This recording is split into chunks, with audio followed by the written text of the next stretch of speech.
Hi, and welcome back to Small Caps. My name is Jess Holland, and I'm your host. Today, I have the absolute pleasure of interviewing the chairman of Terra Uranium, Mr. Andrew Vigar.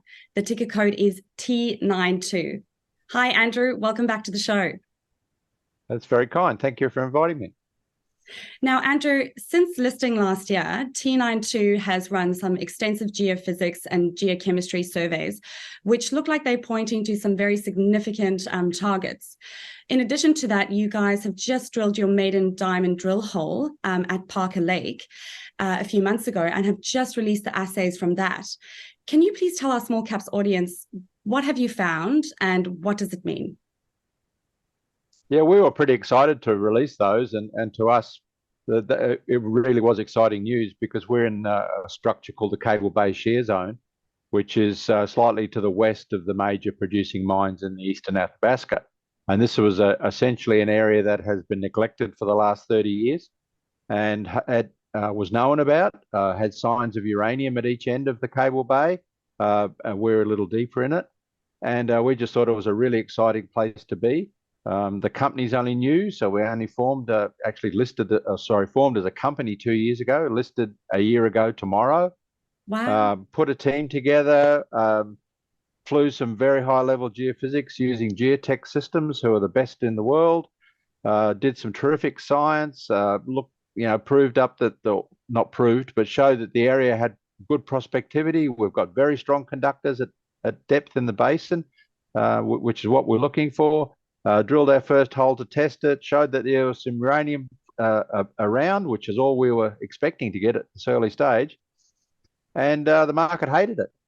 So it's very, very disconcerting for scientists and explorationists, because we are an exploration company, to open up a whole new area and having been pegged all around by majors, for the market not to really appreciate it. So we really thank you for letting us on today to go through in a little bit more detail about what we've been doing and why we think it's exciting. Now, thank you, Andrew. I think that we'll discuss a little bit later on, the share price and kind of what led to that. But first of all, for our Small Caps audience, can you who aren't quite familiar with the Athabasca Basin in Canada, what are some of the neighbours that are surrounding, and what are the typical deposit types in the region? Yeah, the reason we focused in on the Athabasca, and remember, we have a long history in uranium, so all the people involved in the company from the start of more than 20 years experience. We started looking at projects way back before the current rise in price, and we were very much focused on deposits that had the potential to produce at $20 a pound or less. Remembering the current price yesterday, spot price is over 60 now, so that's much higher than that. And that really focused in on two types of deposits, the shallow ISRs and the Athabasca. There's some really unusual geology there. I hate the word unique, because unique means there's only one of them in the universe, and I don't think anything's unique. But very unusual or special types of deposits, because we have a plumbing system and a trap system there with the overlying sandstones that have managed to trap the ore fluids and really concentrate uranium into very, very high grades in very small volumes. So the Athabasca is really the only place in the world where we find deposits that are running over 10% uranium as a production grade. So we focused in on Cigar Lake and MacArthur River as our type deposits. And these deposits sit right at the unconformity to the overlying sandstones, or in the sandstones themselves. And those two deposits are the best in the world by a big margin. I mean, they have cash production costs that are way lower than anything else, simply because you're producing at 20 or 30% uranium. There's just such an unusual deposit. I mean, the core that comes out is hot. You can't even touch it. It's got so much uranium in it, and there's just a special place to be.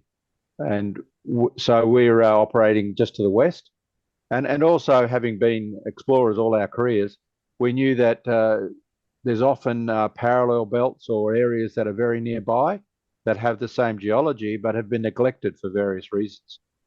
So we focused in on that, and we focused in on the Cable Bay Shear Zone, which is it's only 50 kilometres west of the major producers.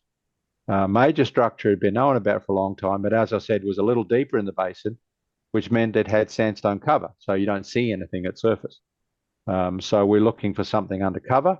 It's a little bit deeper, but then that to us is a plus because that means the uranium's trapped at the unconformity, which is where it needs to be trapped.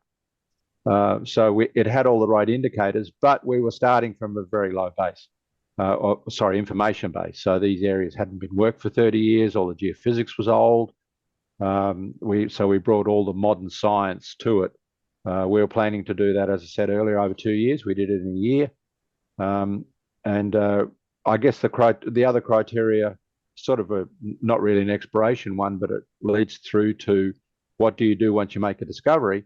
So one of our criteria was that there were mills in the area, uranium mills available that could take product, when we reach that stage, which is many years away. Haven't made a discovery yet, but that's where we're looking. Because a uranium mill takes a minimum of 10 years to permit. They're very long permitting process.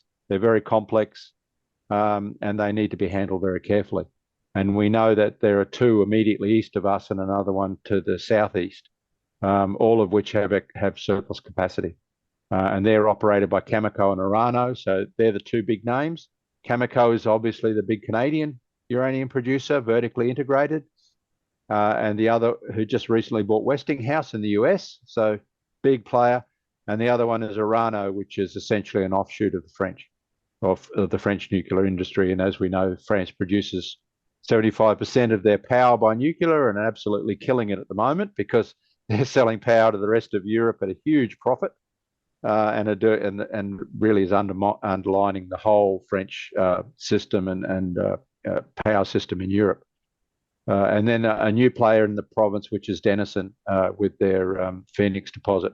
And why we like the fact that Denison are in the region is that those guys are focused on bringing the ISR technology, which we use for shallow mining of deposits, such as the ones in Kazakhstan, but bringing it to primary mining of primary deposits at depth. And that really said to us that if we find something where we are, which is 800 odd meters below surface, we can mine it using solution mining, using the Denison approach. So big game changes. All these things have happened in the last 5 years. So really focused us in. Sorry, I've been a bit long-winded there, but I hope I've got across the topic, Jess. Not at all. It's just so fascinating, Andrew.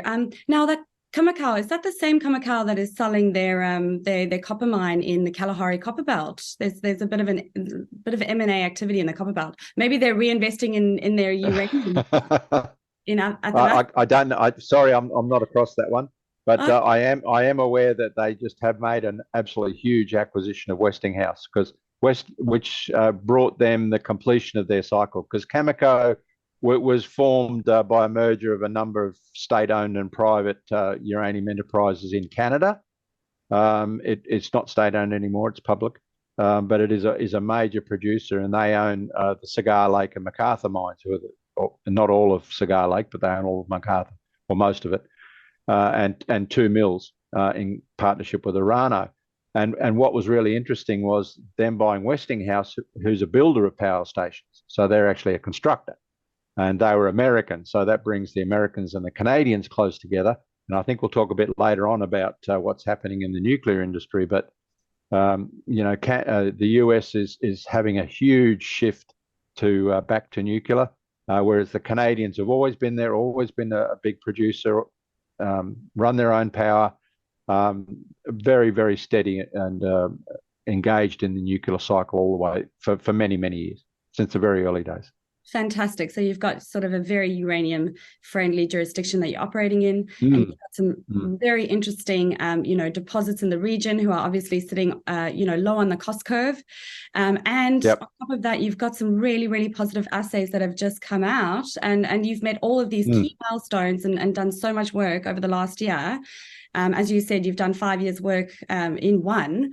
But your share price has taken a hit. So it has. What are your thoughts on that? Why has the share price fallen? Sorry. What is the market?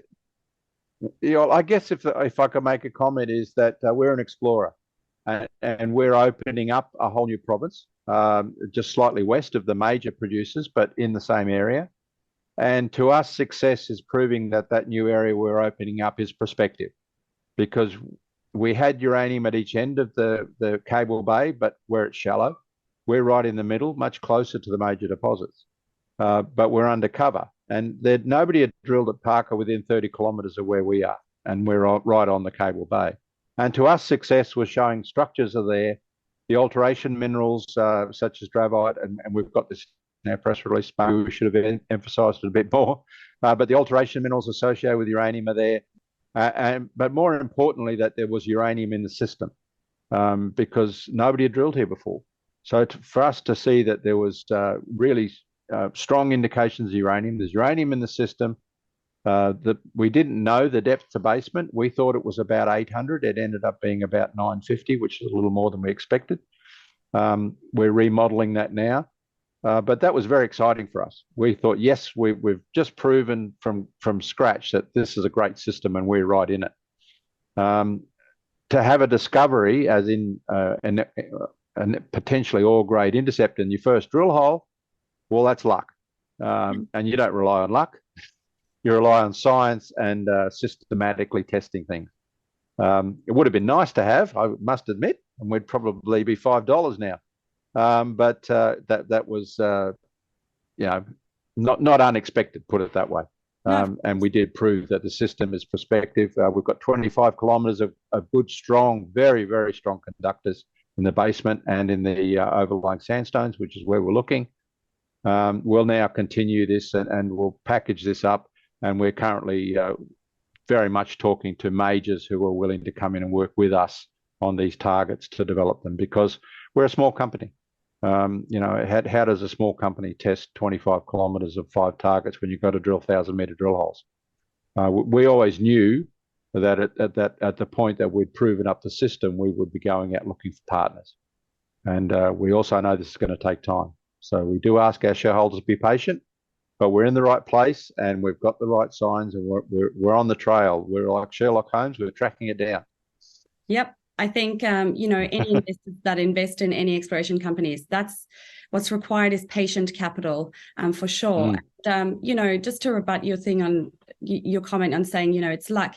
Yes, there's a lot of luck involved, but you've done your geochem, you've done your geophysics, you've done all the groundwork, and you've done your first drill hole. And obviously, your technical team has done an excellent job to guide, your high priority targets, and you've had some success already. Now, moving on to sort of the macro side of things, overall, the uranium market or spot price is running higher at the moment. What do you think is driving that surge, Andrew? Look, that's a really interesting question, and I'm not a uranium buyer, or I'm not in that side of the market, but I have been in uranium a long time, and I've been patiently waiting for this to happen. And I guess there's two major things that for the average investor out there who's not familiar with nuclear, a couple of really big things have happened. One is that the world is going carbon free, and the only real source of stable base power load that is not generating carbon is nuclear, and we've known that for a very long time, but it's now starting to come around, and the governments and the general public are realising this. Nuclear is now classed in Europe in the same bucket of investment as solar or wind or hydro. So it's considered green and renewable. That makes a big difference, because that means that if you want to invest in a power station or in a distribution system, you can now raise the money to do that. So that's very important. So whereas 5 years ago that money wasn't available, but it is now. And people are just looking at places like Germany and saying, goodness me, why do those guys turn their power stations off? I mean, they are really, really hurting. Of course, the French are delighted. They're selling them heaps and heaps of power at highly inflated prices, but they're very happy about that. But that's a big change. So I think the whole change in sentiment within the world is realizing that you do need base load, firm power for a grid. A grid can't exist switch on and off like your light in your bedroom. It has to be stable 24/7 power to firm up the grid, and nuclear is ideal for that. The other thing that's changed is, of course, the war in Europe, which is enormous sanctions come down on Russia. I mean, I think what they're doing is terrible, and I really do hope that they realise that soon and wake up to themselves and stop. But what it has impacted is Kazakhstan, and Kazakhstan was a producer of roughly 40% of the world's uranium, and it was being shipped out via Russia. So those routes are no longer available. Plus, the Chinese are very rapidly building power stations. They have very little domestic supply of their own. So where are they getting it from? They're being very, very friendly with the Kazakhs next door. And a lot of that's going to Kazakhstan, and a lot of it's still going into Russia as well, because Russia still produce 40% of the fabricated fuel rods in the world. So they have the converters and enrichers. And the US is trying very, very hard to stop that, and have recently announced that they will in a couple of years' time, but they can't turn it off. So there's a real crunch. There's no supply. Uranium's a real strange business, because the utilities are the ultimate users of the uranium in power stations. They don't buy raw uranium. They buy fuel rods from a fabricator. And then, of course, the fabricator buys enriched uranium from a converter, and the converter buys the enriched uranium from the miner. So it's sort of a back to front sort of chain, and it's a very long term time frame for all those things to happen. It's many, many years. So that it's taken a long time for that to feed through. That there's just nothing in the spot market, and of course Sprott coming in with their physical uranium, the physical uranium fund has really changed the spot market. The spot's only 10 or 20%. Most of it's long-term contracts. But to fill the gaps, there's no spot to buy anymore, because either Sprott are in there buying it, or the fabricators are buying it. Yeah. So it's feeding through to the spot price, and it's really interesting, because we're now seeing the spot price and the long-term price coming together, which really indicates that the spot is too low. Well, Andrew, when the long. Oh, sorry, Andrew. Sorry. I was just going to say, Andrew, it sounds like a perfect storm for, the spot price in uranium, where you've got, global geopolitical unrest in Europe. You've got, an energy crisis in Europe and arguably the world, and a race to net zero in 2035, with all these targets for decarbonization. And so here you've got uranium, a potential and probably one of the only solutions potentially to mitigate this energy crisis and move forward for a greener future. I mean, we've seen, and interestingly, the rise this year in price, which we're just over $60 on the spot again, it is quite different to the rise we had last year. So we had a rise earlier last year, 2022, which was very steep and very short, and then dropped back again. This one has been steadily creeping up now for almost all of this year, and I think that's because this is a long-term increase we're seeing. That this is, as I said, supply meeting demand, and it's going to continue rising and rising, because there's just no one there to meet that spot market. And also just remember that the cost of uranium, as related to the cost per kilowatt hour of power produced by a power station, is a few percent. It's nothing compared to the distribution system, the cost of the power station itself, all the environmental constraints you have to put on it. It's long life. Whether uranium's $60 or $160 a pound won't affect the cost of the electricity coming out the other end. Absolutely. And there's a really left field thing happening as well, which is small modular reactors, which is sort of a very sexy topic at the moment. But nobody's producing them in scale. So there's a couple of them being built in the world. They're really starting to happen. To me, if there's a game changer out there, it's small modulars, because they're produced in a factory, and they have the capacity to power a small town or a remote mine site or various things like that. So when they come on scale, that means that your demand doubles again, because they need to be fueled, and they're just not in the market at all. It's like a test, Elon Musk building a Tesla. There was no demand for lithium, and all of a sudden there was, because he needed the batteries. SMRs aren't out there yet. They will be in 5-10 years time, and it'll be like the lithium market. There's just no supply for their fuel, which is what they need.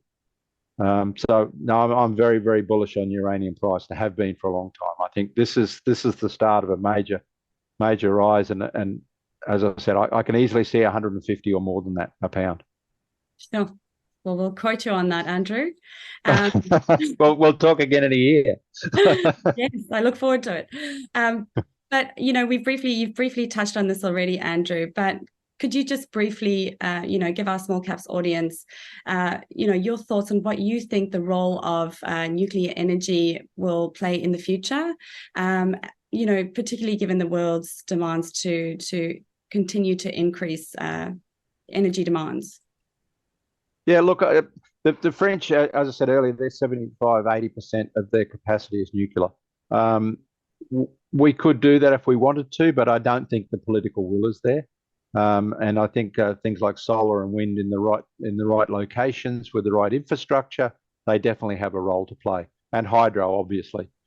So we'll see, but we'll see a reasonable amount of nuclear in the system. As I said, I can't see why. Like the US is just under 20%, Canada's around 20%, China's pushing towards 20%. I think that sort of 15 to 20% will be pretty much everywhere in the world, and there will be some players who are like the French who will be higher than that, but they will be in sort of niche markets. But even at that level, it's important to have that stability in the grid, because you can fuel, and also particularly of interest to Australia is I could see it very much used in remote areas where power is very expensive, diesel's very expensive, and solar doesn't work 24/7. So we'll see SMRs in those sorts of places. So we will have nuclear in Australia, and I've said this, I think last interview we did, Jess, on small caps. But I think we'll have nuclear in Australia. I really believe South Australia will be the first place to have it. Because if you have a nuclear industry, you really need the people, and the people are your engineers and scientists who understand the nuclear cycle, and they'll come from our military involvement with the subs in South Australia. So that technology and knowledge will spill over into the domestic market as well, and the political will come too. So it will come to Australia, but probably not next year. Yeah. It's only a matter of time, Andrew. Now, Andrew, thank you so much for those insights. I just have one last question for you today, and that is, can you leave our audience with, just 2 or 3 key takeaways, as to why T92 is a good investment, potentially? And it is, Jess. I couldn't agree with you more. We're an now established company, so we were listed a year ago. We're up and running. We've got our team. We've got our infrastructure. We're running a dual Australian Canadian system. We're registered for flow through. We've done all the hard yards in establishing our core people and our core team. We've opened up a new province in the Cable Bay, and that's an excellent area. And we've now proved that it's got uranium in it, and we will be in there right in the centre of that, and a lead player of projects that we own 100% of. So we own these. They're ours. There's no clawbacks, there's no royalties, there's nothing, and that leaves us in a position to bring in partners to develop those assets. And we really think that uranium itself is really going to go ballistic in the next 12 months, and we're well positioned to take advantage of that. That's outside our control, but we've positioned ourselves ready to take advantage of it. Thank you, Andrew. I actually couldn't agree more. But as always, a pleasure to chat with you, and really looking forward to having you back on the show to hear more about all the amazing things you guys are doing. Thanks very much, Jess. It's a pleasure.